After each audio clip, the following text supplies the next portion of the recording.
Welcome everyone to another exciting YouTube video. Ow. That legitimately hurt. Did you know that this year marks the end of 10 years since 2010? I have to do what any self-respecting YouTuber would do, and I have to go down my list of the best of the decade. Here we go. Ba ba ba da da da ba.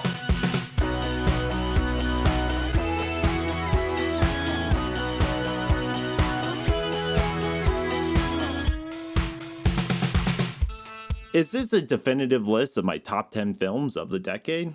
No, not really. These are just films that I loved. I just want to talk about them in this short video. Here we go. 2010. David Fincher. Social Network. Moody, dramatic, and Trent Reznor score is just the greatest thing I've ever heard.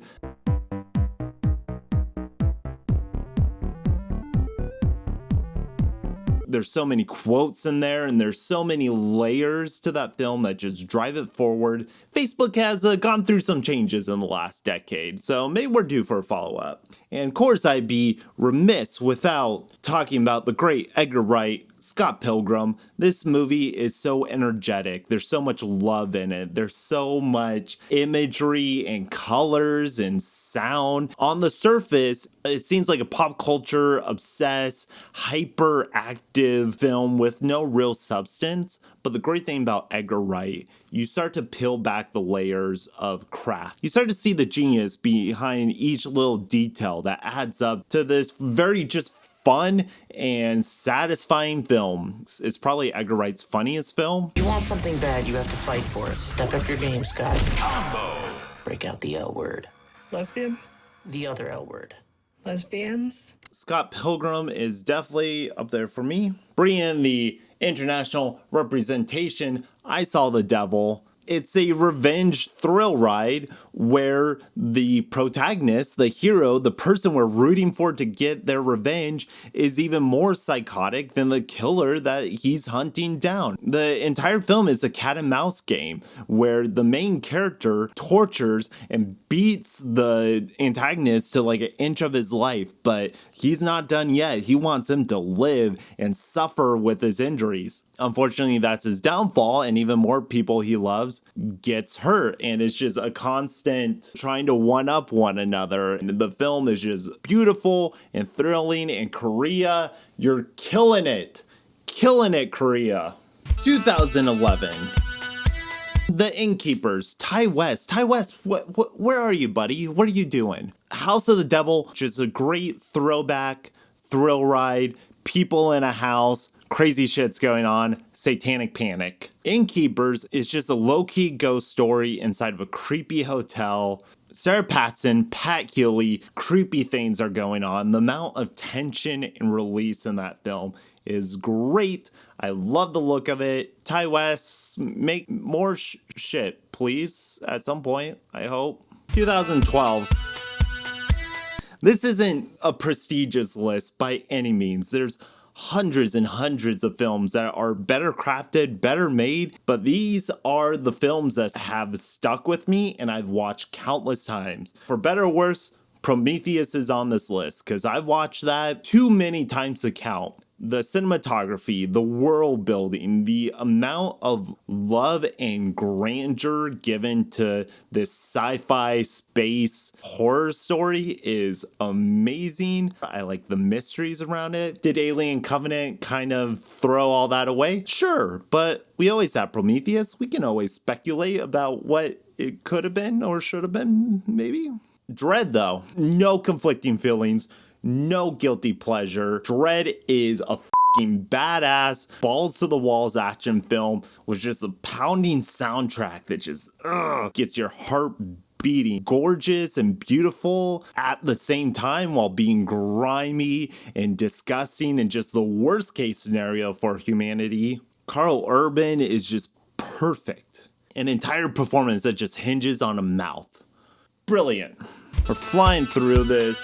2013, Evil Dead. I love this remake. Fede Alvarez. Fuck it, I'll throw in Don't Breathe as well, because I think both those films, perfect double feature, amazing contrast. One's just an all-out gory carnival ride, while the other one is quiet and subdued, and it's all about sensory manipulation. Fede Alvarez, incredible work. I think the 2013 Evil Dead film is underrated. I find it greatly satisfying. Jane Levy is so good in it. The imagery, the score is this powerful, like, underworld cathedral just screaming out, trying to reach through the ground. Gets me fucking jazzed. Just like The Wolf on Wall Street. Throw that movie on any day of the week. It makes me feel like Christmas because I saw it on Christmas. Every single scene in that film, and find something to admire. The kinetic energy in the boardroom of motion and camera and bodies. It's a true masterstroke from a director who's been at this for so long. And you just see the confidence in how he frames and shoots everything in the film. 2014, bringing back the David Fincher Gone Girl. Gone Girl is one of the funniest black comedies ever made. Knowing how everything plays out and who these two people really are to one another, seeing that from the beginning of the film and what David Fincher chooses to show you and tell you, the dramatic irony and the comedy that comes from that is priceless. You just see layers and layers about how the media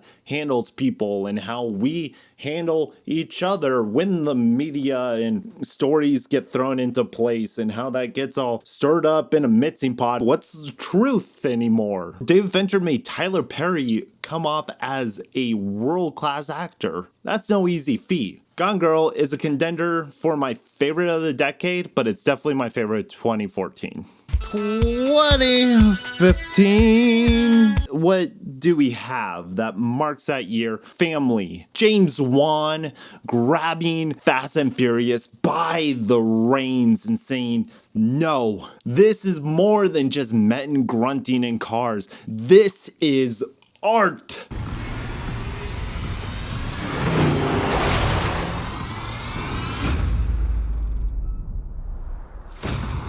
Fuck physics. Let's go all in. Sure, Fast 5 may have started this trend. Fast 5 was the first one that turned up the ridiculousness, but I think James Wan perfected it. This is one of my favorite action movies in the past decade, and I think it's like peak ridiculousness and self-seriousness. The shitty manipulative memorial of Paul Walker will bring a tear to my eye every time. God damn you. With grace and oil stains, gotta get to Furious 7. But I will not count out Hateful Eight. Just like Wolf of Wall Street, put that baby on any day of the week and I will just soak into it. It's peak Tarantino. It's pure dialogue and character driven, and it's a bottle film in a cabin, and that's what I want.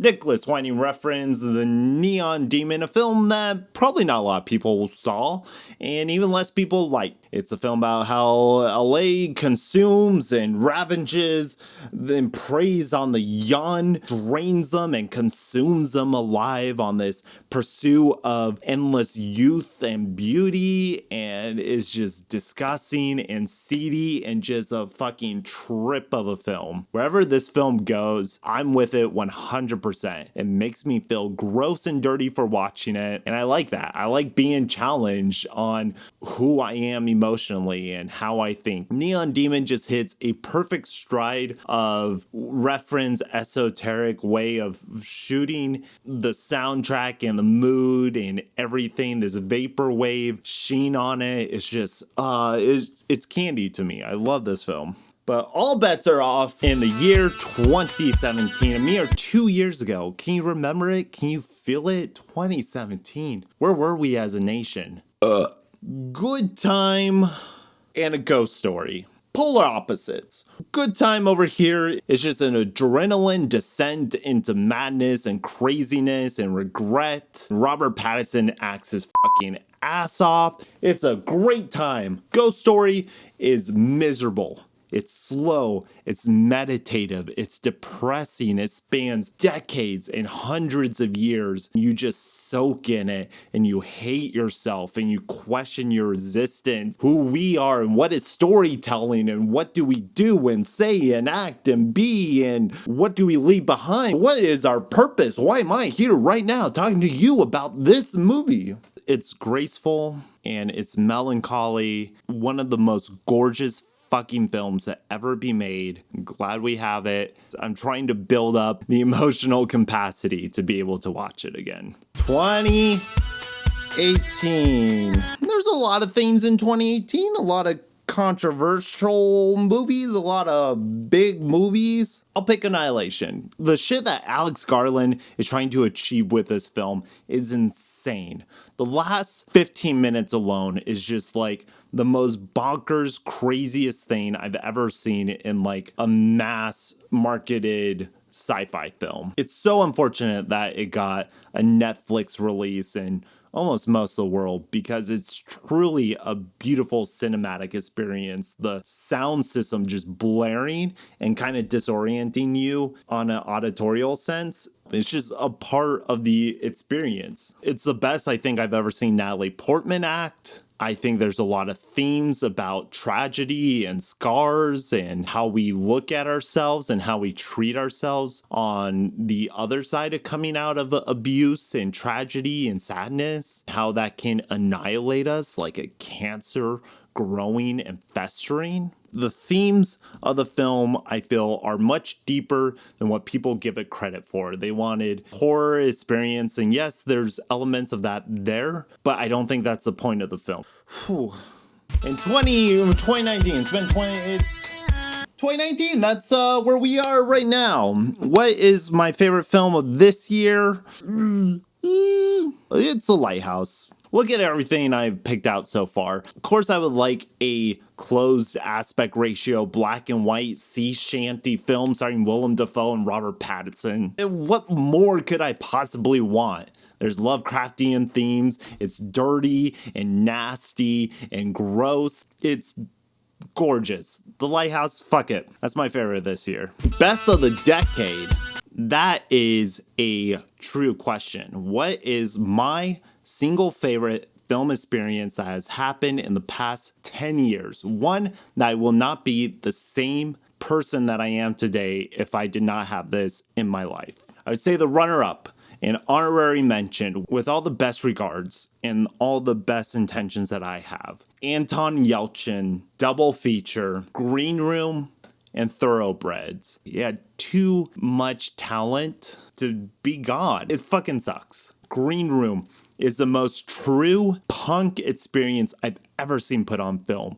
Music always feels fake. It feels corporate whenever you see it in movies. But the way that Anton Yelchin and the other characters in the film speak about what punk is and what it means to them is so true and beautiful. On top of it, you have a truly terrifying performance from Patrick Stewart. Set in the woods of Oregon, this film was like tailor-made to me. I love it. On the other hand, his pathetic, sad portrayal of a human being in Thoroughbreds, what a transformation. He so easily envelops himself in these different characters. I feel like I've met this guy 30 times over. And Thoroughbreds has such a good understated quality about it. Everything the film is building up to in the climax, you don't even see. For them to make that choice and to have it resonate as well as it did, I think is brilliant. And it's only marred by the sad fact that this is Yelchin's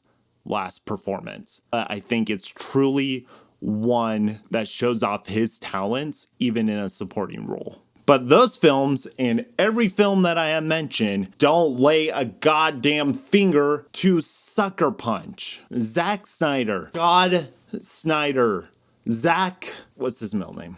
Zack Edward Snyder's Sucker Punch. a masterclass in visual effects, action, layered storytelling. It's a film within a film, imaginary sequences outside of that. Oscar Isaacs, hot women dancing. And did I mention Carla Gugino? Can I get a Gugino? It's a film that you discover more and you understand it more every time you watch it and you see his tricks and his design. Not working with a previously owned property, not working with Batman or Superman or 300, in a world of his own creation. Just watch the side-by-side of Zack Snyder pausing the movie himself and telling you about what happened in the process of making it. I have nothing but respect for the guy. You know, the thing about Emily and the girls that was interesting is none of them had ever shot a gun for real before we shot this. So she had been through some intense firearms training, and it was hard for her to unlearn it. I was trying to tell her, like, look, when you shoot the gun, you know, you have to hold it like you've never held a gun before. But if you look there when she shoots the gun, it looks like she's pretty proficient with a firearm. So I couldn't train it out of her. See, look at her hand. She's like in that sweet weaver. She's got her, look at that. She's like a cop. Thank you, everyone who watched my list of the greatest films of the decade. I appreciate it. And if you have any comments or differing opinions, please place them below. Don't forget to like, share, and subscribe. Stay positive, everybody. And to send you off, here's a deleted scene from Sucker Punch, the single greatest film of the 20th